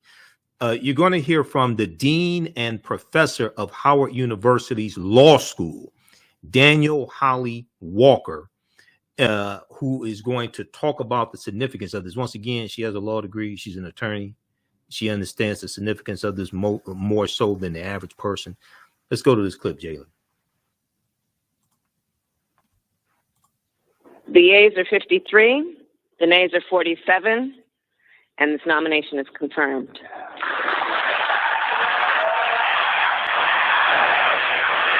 An historic vote in the U.S. Senate today, confirming Judge Ketanji Brown Jackson to the United States Supreme Court. Of course, she becomes the first Black woman to sit on the U.S. Supreme Court. Here was Judge Jackson watching the vote with President Joe Biden, who nominated her just 42 days ago. They watched that moment we just played you together. Bipartisan support in the end for her place on the nation's highest court from all 50 Democrats and 3 Republicans, which these days is not nothing, much more than the simple Senate majority than she needed. Judge Jackson will officially be sworn in this summer when Justice Stephen Breyer's term ends. It's a major win for the country, for the president, for representation, and for Democrats overall. She faced opposition from every Republican who sits on the Senate Judiciary Committee amid 6 weeks of polarizing and offensive attempts by some to paint her as some sort of left-wing radical soft on crime. Republicans unsuccessfully trying to discredit her impressive background and record, bringing more judicial experience to the job than any sitting justice when they were nominated. Let's bring into our coverage Danielle Holly Walker, Dean and Professor of Howard University Law School. Here with us at the table, it's so nice to say that, Eddie Glaude, Chair of the Department of African American Studies at Princeton University, also an MSNBC political analyst. And Joe Lockhart is here. He's former White House press secretary for President Bill Clinton. It's a pleasure to have you both. But let me start with you, Danielle, your reaction to today's confirmation. It was just a really exciting moment. I was in our moot courtroom in a packed moot courtroom with my students. 70% of my students are Black women. There was a huge celebration as we saw the confirmation occur. I think this is an important moment for all Americans to see that the doors of opportunity are open at every level of the legal profession, and to have such an outstanding, brilliant jurist like Judge Jackson be the first Black woman on the Supreme Court, and also her background as a public defender. I think there is so much to celebrate on this historic day. Danielle, tell me more about what your students said, because I've seen some reporting from some women that reporters have talked to saying, it's fine, I'm fine to be second. But I know my career, I saw Joe's colleague Dee Dee Myers at the podium, and I thought, oh my God, I could do that. Maybe not at the White House, but I could do a job like that. It's a huge thing. Tell me more what you heard from your students. I mean, it's a really big deal because we have to remember that only 70 Black women in the history of the United States have ever served in the federal judiciary. So this isn't just about one Supreme Court seat. It's about the idea that Black women should be serving at every level of our federal judiciary and every level in our state judiciary. And I think it really gives my students and students around the country and people, little girls around the country, the opportunity to say, even though I may never become a Supreme Court justice, I do have the opportunity to become a judge, to become a law firm partner, to become a federal public defender. All of the things that they saw in Justice Jackson's background, they now know that they can also do those things. And I agree, Nicole, it's a powerful moment. I was the first Black woman on a faculty at a public school in the South. And it meant a great deal. I wasn't the last. And I think that's what this really means today. She will be the first, but she will not be the last. And it is a very powerful moment for that reason. And okay, Danielle, from the sublime to the right there, ugly. Pause it right there. Okay, you can check that out. Just pause it right. Pause the clip right there. Okay, stop the clip. Okay. All right. Everybody, check out this article here from. This is from New York Times. We belong in these spaces. Jackson's successors reflect on her nomination. This is from the New York Times, and they spoke with African-American female law school students at Harvard University. Okay. And one of the things that they talk about in here is that only 4.7% of lawyers are African-American, and just 70 African-American women have ever served as a federal judge, representing fewer than 2% of all such judges. Now, Joe Biden has nominated more African-American women to the Federal Court of Appeals than all previous presidents combined. That's an example of how elections have consequences. Okay. All right. So in that clip that I just played, you heard the dean of Howard University in this piece on Amir Locke. I talked about it on my Thursday show. You can support us, $, TheAHNShow through Cash App, and visit our website, AfricanHistoryNetwork.com, AfricanHistoryNetwork.com. Right now, it's correct wrong behavior is not over till we win. Wakanda forever. We'll talk to you tomorrow. Peace. Okay, stand by, everybody. Stand by. Okay, Restream stopped broadcasting for a minute, so I had to restart the broadcast. Okay, I want to go to, once again, check out the article from the New York Times. I talked about this early in the week.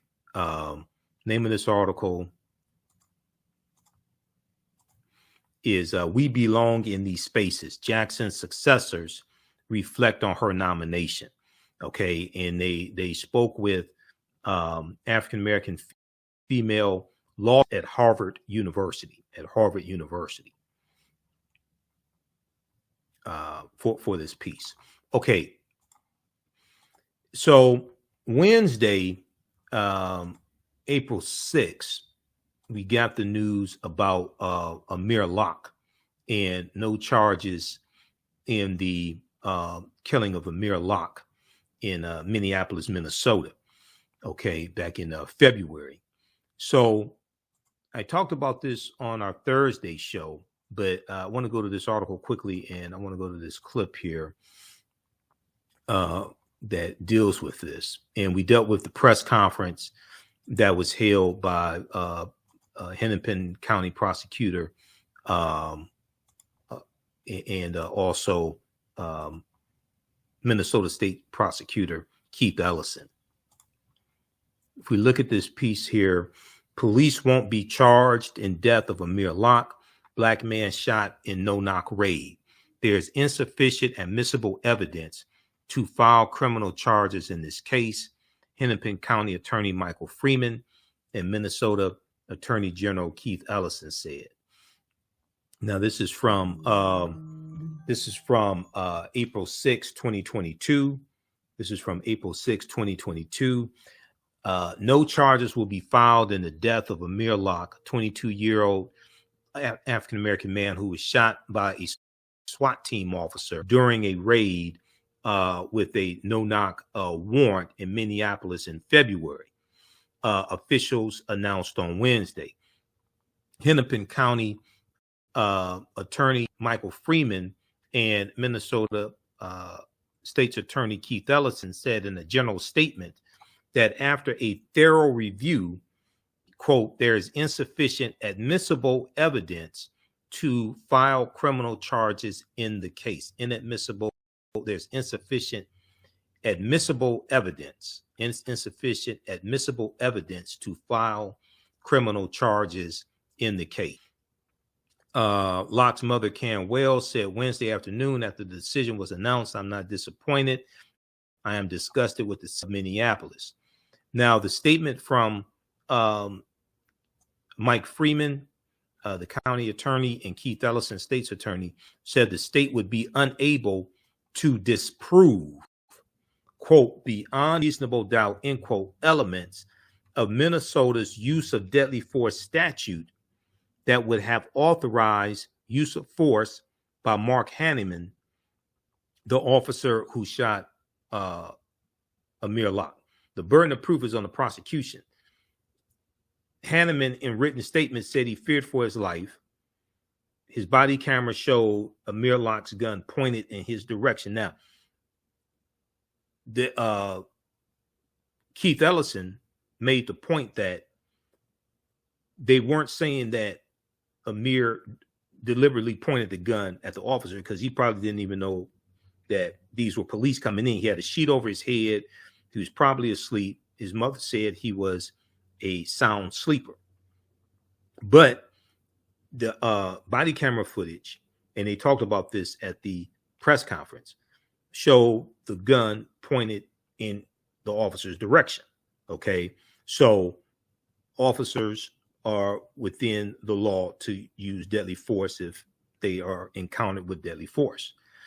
They also said the state would be unable to prove beyond a reasonable doubt a criminal charge against any other officer involved in the decision making that led to the death of Amir Locke.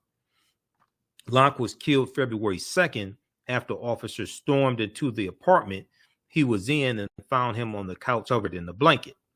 Minneapolis police said Officer Hanneman opened fire after he saw the barrel of a gun come into view from under the blanket. Locke was shot 3 times. County Attorney Mike Freeman and State's Attorney Keith Ellison said that under Minnesota law, peace officers or police officers are authorized to use deadly force in the line of duty to protect other officers or other people from death or great bodily harm. They said at the news conference after the announcement that Locke's hand was seen holding a firearm, although his finger was not on the trigger. We talked about that here before. His finger was on the barrel of the gun. His finger was not on the trigger. Now, we know they should also, the mayor has banned no-knock warrants. It appears permanently after this incident. We know that they were serving a warrant for the St. Paul Minneapolis Police Department. The St. Paul Minneapolis Police Department did not request a no-knock warrant. The Minnesota Police Department requested a no-knock warrant. Okay, Minneapolis, Minnesota, St. Paul, Minnesota. The Minneapolis, Minnesota Police Department requested a no-knock warrant. In the statement, they said Officer Hanneman perceived the movements as a threat of death or great bodily harm. Amir Locke was not the suspect in the investigation, had no criminal background or anything like that. He's just wrong place, wrong time. Okay, I want to go to this clip here from NBC News. Let's go. Let me cue this back up here. Just a second here. So read that article. Also, there's a good article from the Washington Post on this as well. Let me cue this clip up here.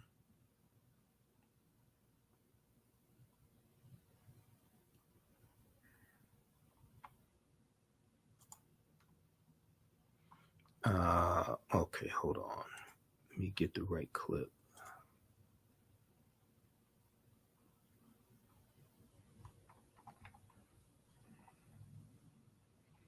Just a second here. I had the right clip and it let me back up. It advanced to another one.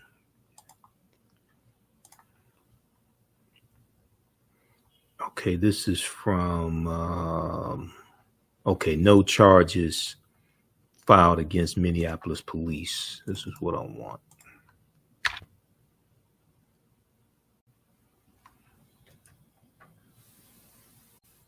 Okay, we'll let that queue up here. So the standard, I think it's in this article here, but the one in the one from the Washington Post is even more detailed.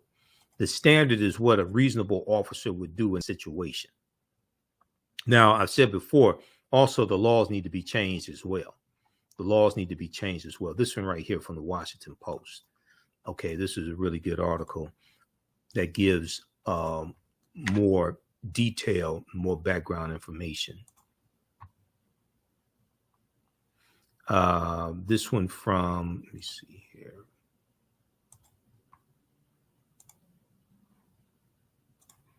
This one from the Washington Post.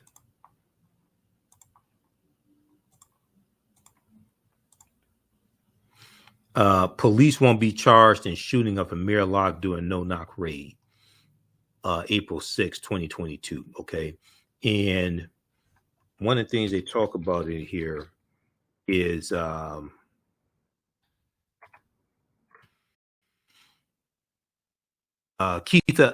State's Attorney General Keith Ellison described Locke as a victim, Amir Locke as a victim, and said the man never should have been called a suspect. But he and Mike Freeman, County Prosecutor Mike Freeman, repeatedly said they had to evaluate the case from the perspective of how a reasonable officer, a reasonable police officer would react at the scene. And that's based upon the law, Minnesota state law, dealing with use of force. Let me see. Killing is okay. All right. Let's go to this clip here from NBC News. Just learned that no charges.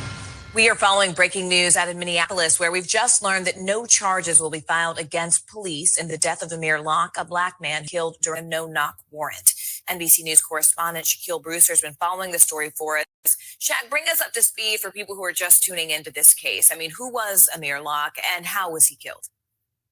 Well, Amir Locke was 22 years old, and he was killed on February 2nd of this year as Minneapolis police executed a no-knock search warrant on an apartment in which he was staying. Now, we got new details of the actual investigation and what happened. You're seeing the body camera there. That was the morning of February 2nd as Minneapolis police were assisting the St. Paul Police Department in executing a search warrant involving a homicide investigation. Now, Amir Locke, he was not named in that warrant. He was not a suspect in this case, but he was staying on the couch. He was sleeping on the couch of someone potentially connected to that investigation. And you see in that video, he was under the couch, and as police, or he was under a blanket on the couch, and as police enter the apartment, he came up from that blanket, and police say a barrel of the gun was pointed in the direction of an officer. So that is the case that you saw back in February. It led to significant protests. It led to a ban, immediate ban on or moratorium on no-knock warrants in the city of Minneapolis.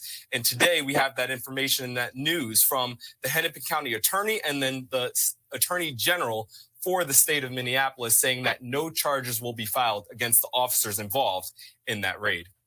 And can you stay on that point just for a minute here? I mean, why has the Minnesota Attorney General decided to file criminal charges against the officer, declined to file criminal charges against the officers?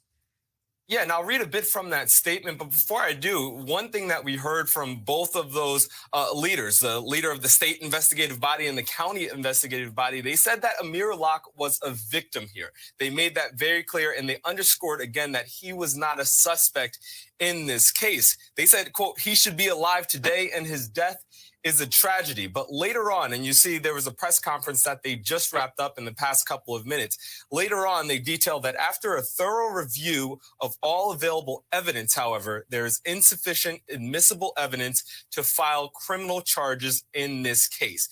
They essentially explained that their thorough review showed that the gun was at one point pointed in the direction of an officer. Remember, this was a raid that happened at about 6:45 in the morning. It appeared as if Amir Locke was sleeping and it was a no-knock raid, but it's not their job, they say, to evaluate the intentions of the victim in this case. Instead, they have to approach it from the position of a reasonable officer. And they said in that instance, a reasonable officer had a right to fear for his life. Okay, so check out this article here from NBC News. That clip is in this article. Then also this one here from Washington Post as well, that goes more in depth into this and also understanding Minnesota state law. Police won't be charged in shooting of Amir Locke during no-knock raid. Okay, so check this one out as well. All right. You can, if you like this type of information, you can support the African History Network. We definitely need your support. $ the AHN Show through Cash App. $ the AHN Show through Cash App. Also through PayPal.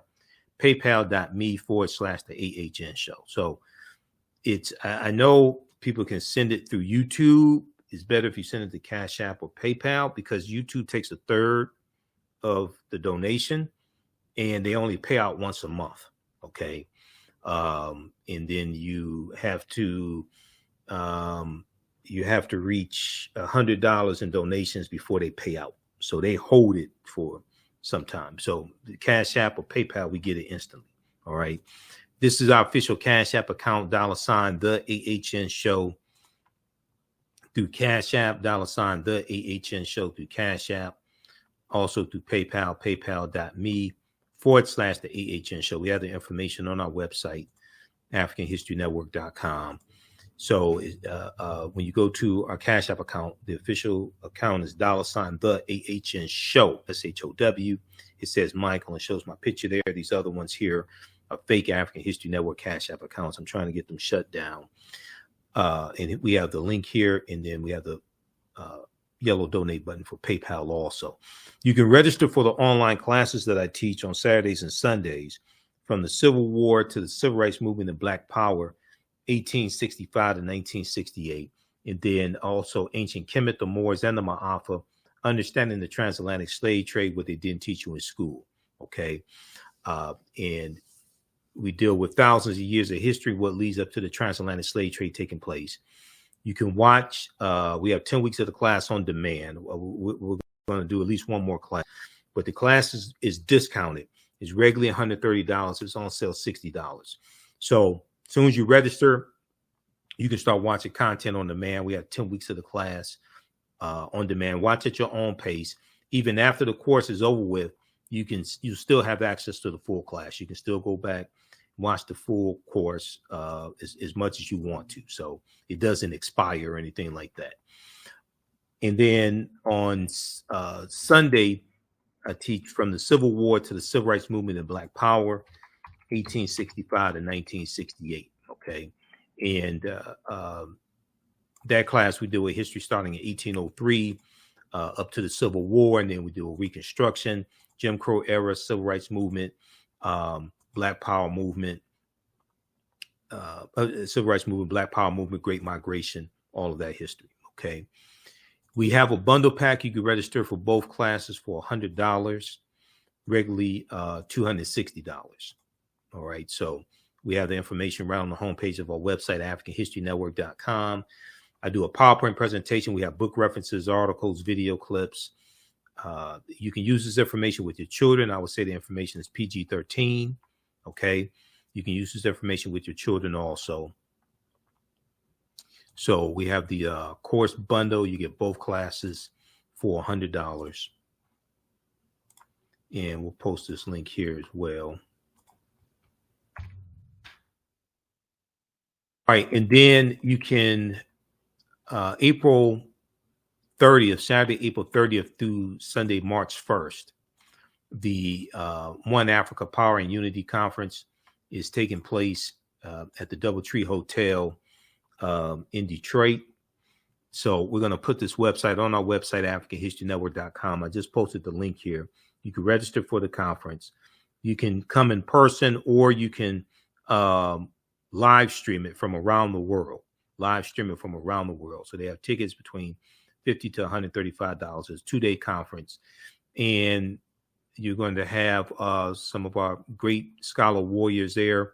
Dr. Linda Jeffries, Dr. Rosalind Jeffries, his wife, Professor Jane Small, Dr. Jeffries and Dr. Linda Jeffries, Professor Jane Small, two of my teachers. You're going to have Dr. Chike Akua, Mfudushi Jahutimas, Dr. Malefe Kete Asante, Jabari Osazi, Dr. Maulana Karinga. These scholars are going to be doing presentations, having workshops, things like this. Is a 2-day conference. Okay. So this at AfricanHistoryNetwork.com. Hapi presents One Africa Power and Unity Conference, and some of the people in Detroit saw the screening of the Hapi, the role of economics and development of African civilization. We did this in September 2021 at the Charles H. Wright Museum of African American History. We had the screening of Hapi, and Dr. Linda Jeffries was there also. I was the moderator of the panel discussion. Okay. So we'll have that at AfricanHistoryNetwork.com. You can also visit HapiFilm.com, H-A-P-I, HapiFilm.com. All right, look, we have to get out of here. Give us a thumbs up, give us a heart, give us a like on this broadcast. We have to get out of here. Remember, the African History Network, we focus on educating, empowering, and inspiring people of African descent throughout the diaspora and around the world. Because right now, it's correct wrong behavior. It's not over till we win. Wakanda forever. We'll talk to you tomorrow. Peace. The work that I do is larger than the fashion industry. It's larger than the art world. And I believe that I was born to bring newness into this world. I'm Kaima McIntyre. I'm 24 years old and I'm an artist. I create everything from paintings to jewelry design, metaphysical jewelry to be specific, and fashion design. The only reason why my prom dress went viral is because people needed it. Within a few days of going viral, Naturi Naughton reached out to me and she's like, I saw your dress, can you make me a dress? I was equally as shocked to be asked by a celebrity to design their dress at the age of 17. That's just one person, and the list just continues to go on to Janet Jackson, to Tyra Banks. It really hits home. That means that the discussion is happening on the grounds in real time. Jeanette Davis is a well-established author with 6 published books. Black Survival in White America from Past History to the Next Century was published in 1995, and it delves into the history of African Americans before slavery up to contemporary times. The Great Divide Between Blacks and Whites was released in 2008, and her autobiography, Black Just Like My Mama, was published in 2010. Soulful Journey, The Business of Beings, was released in December 2021, and her 2 latest books, Echoes from the Heart, Love Throws Poetry, and Master Being Human, were both published in January of 2022. Jeanette Davis' writings delve deeply into the psyche of Black people from ancient to contemporary times. She cuts no corners and leaves no stones unturned in relating truth, letting the chips fall where they may on both African and European doorsteps. Order Jeanette Davis's books today at Amazon.com. Search for Jeanette Davis and get to know her work today. iRedify is a Black-owned digital platform that showcases Black and Brown cultures and people. The books on the platform are written by African American authors, Afro-Caribbean authors, African authors, and so much more. Kids 14 and under can read ebooks, listen to audiobooks, and complete learning activities. Kids can even write in the books digitally. Get unlimited access to everything on the platform for only $8.99 a month at iRedify.com. Sign up for your membership today. Abundant Capital Group is a real estate investment company with over 20 years of experience in real estate. They specialize in 2 areas of real estate. 1, they solve real estate problems with creative financing solutions that give the seller the most money for their property. And 2, they show individuals how to get a higher rate of return on their investment capital with real estate note investing. If you are looking to sell or need to sell your property, here is what they provide. Market value offer, even if you have little or no equity. They typically pay all closing costs, which can be thousands of dollars. They close on a date of the seller's choosing, and the seller does not have to be out of the house at the time of closing. They take the property in an as-is condition, and the seller is not required to make any repairs. Give them a call or email them today for a free consultation and see how they can help you with your real estate needs. Call them at 973-475-8488. That's 973-475-8488. Visit their website, abundantcapitalgroup.com. That's abundantcapitalgroup.com. And email them at acg@abundantcapitalgroup.com. Follow them on Instagram and Facebook at Abundant Capital Group. What does self-care mean to you? To us, it's an opportunity to reconnect with nature. A chance to create something remarkable. At Sage and Elm Apothecary, our handcrafted skincare and household products immerse you in Earth's sweetest nectar, connecting you to nature in a way you never imagined. See for yourself and visit us at sageandelmapothecary.com.